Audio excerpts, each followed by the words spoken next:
Time ఇప్పటివరకున్న 6 big breaking news పైన focus చేద్దాం. First breaking, మాజీ మంత్రి విడుదల రజనీపై ఏసీబీ కేసు, అక్రమ వసూళ్లపై ఆరోపణలు. ఏపీ మాజీ మంత్రి విడుదల రజనీపై కేసు నమోదు చేసింది ఏసీబీ.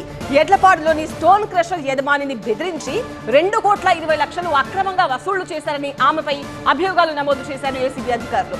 సెకండ్ బ్రేకింగ్, రాజ్య విస్తరణ కాంక్షతో చేస్తున్న డీలిమిటేషన్ ను ఒప్పుకోం సీఎం రేవంత్ రెడ్డి.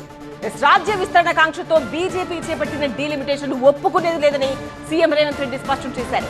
డీలిమిటేషన్ అస్త్రంగా ప్రయోగించి దక్షిణాదిని విచ్ఛిన్నం చేస్తామంటే మౌనంగా ఉండలేమని స్పష్టం చేశారు. థర్డ్ బ్రేకింగ్, హైకోర్టును ఆశ్రయించిన ప్రభాకర్ రావు ట్యాపింగ్ కేసులో బెయిల్ కు విజ్ఞప్తి.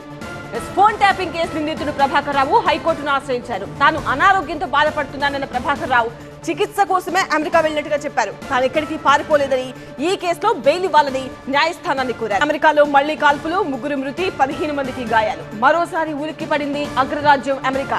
న్యూ మెక్సికోలో 2 గ్రూపులు పరస్పరం కాల్పులు జరపడంతో 3 మృతి చెందారు. మరో 15 మందికి గాయాలయ్యాయి. సిక్స్త్ బ్రేకింగ్ న్యూస్, బెల్జియంలో మెహుల్ చోక్సీ అప్పగించాలంటూ భారత్ విజ్ఞప్తి. పంజాబ్ నేషనల్ మోసగించిన కేసులో ప్రధాన నిందితుడు వజ్రాల వ్యాపారి మెహుల్ చోక్సీ బ్రెజిల్ పారిపోయారు. దీంతో అతన్ని భారత్ కు అప్పగించాలంటూ బెల్జియంను కోరింది భారత్.